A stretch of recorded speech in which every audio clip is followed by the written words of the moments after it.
After Donald Trump, could Marine Le Pen be the next far-right candidate to take office? Le Pen, the candidate for the fascist Front National, is leading in almost every poll taken since the beginning of the year. This doesn't necessarily mean that she will win, but liberal pundits are increasingly worried about Le Pen's effective use of the media. She is Donald Trump without the crazy, according to James Tobin Foreign Policy.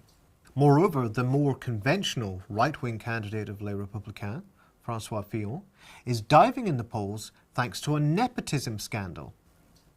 As Le Monde reports, the National Financial Prosecutor has refused to clear Fillon, and there will probably be charges against him. The Economist worries that voters, uninspired by the alternative to Miss Le Pen, might decide to stay at home en masse, thus giving her victory by default. The Financial Times augurs the mother of all financial shocks if she does win. With the establishment parties falling apart and turnout likely to be down, who can stop her? The hero of the hour for much of the European and US press is a young centrist with links to the Socialist Party's right wing called Emmanuel Macron. He's the centre's rising star, according to the BBC. Politico calls him the momentum man. The conservative French newspaper Le Figaro speculates that he can draw an unlikely line between the free market so dear to the bosses and the beautiful social values of the egalitarian left. Martin Kettle of The Guardian simpers that a Macron victory would give the EU a chance to save itself. The Green MEP and former Soissons-Ouittard, Daniel Cohn-Bendit, tells West France that Macron's rise is evidence of a desire for a renewal, new faces, new ideas, new personalities. So who is this white knight? As far back as 2015, when Macron was first appointed as economy minister, The Independent announced the personality cult. He was a philosopher, a merchant banker, a brilliant mimic and pianist. Spiegel Online, in an embarrassing interview from June last year, asked him as its first question, "Mr. Macron, why are you so popular?" It goes on to comment on his reputation for playing the piano beautifully and his apparently velvet eyes. His opponents also do him the service of making him seem more interesting than he is. The Fillon campaign, worried about losing votes to Macron, is trying to identify him as the candidate of radical socialism, in no way a liberal. In fact, he is an ex-banker committed to deregulation, supply-side economics, and rolling back workers' rights. He is fervently pro-EU and pro-globalization, a classic neoliberal drone. He's so vacuously pro-establishment that, as Valeurs Actuelles reports, he does not have a programme. Last year, as reported in the New York Times, he told an audience of French trade unionists angry at unemployment that the best way to afford a nice suit is to work.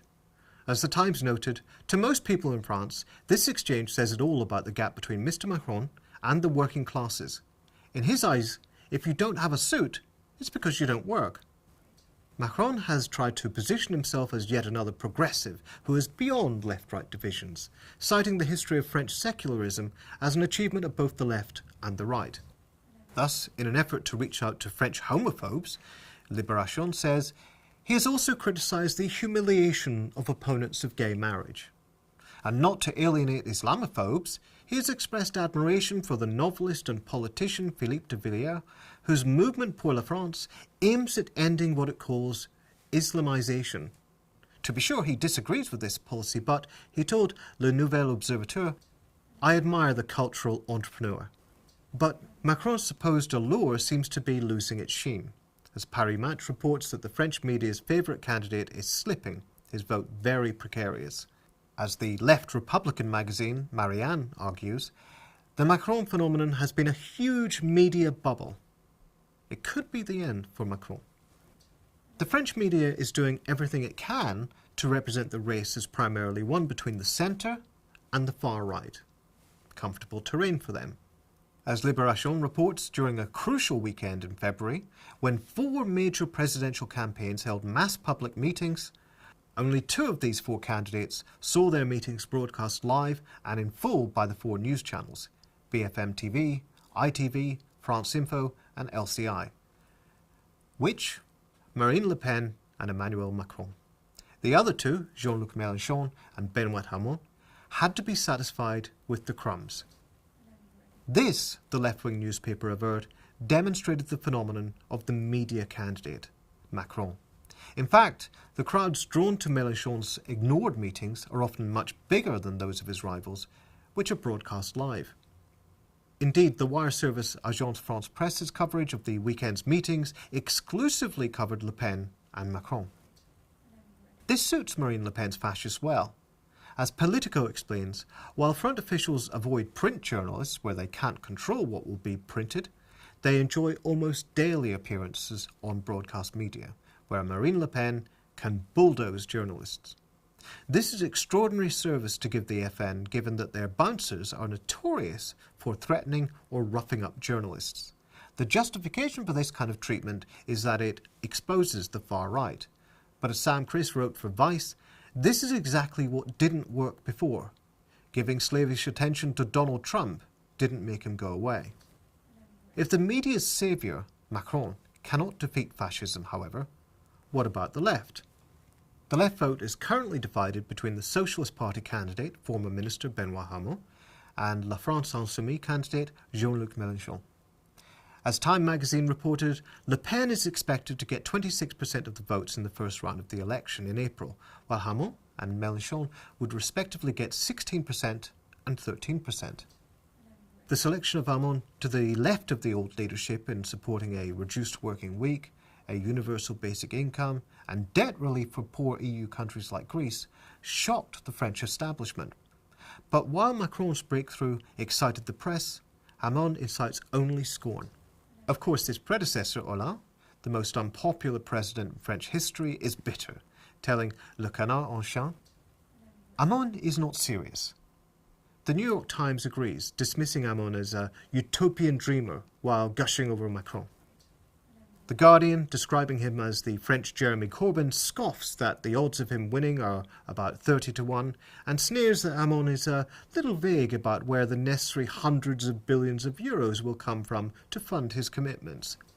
This is despite the fact that, as Le Monde reported, once Fillon started to experience difficulties, it became a speed race, course de vitesse, between Macron and Hamon, with Hamon catching up.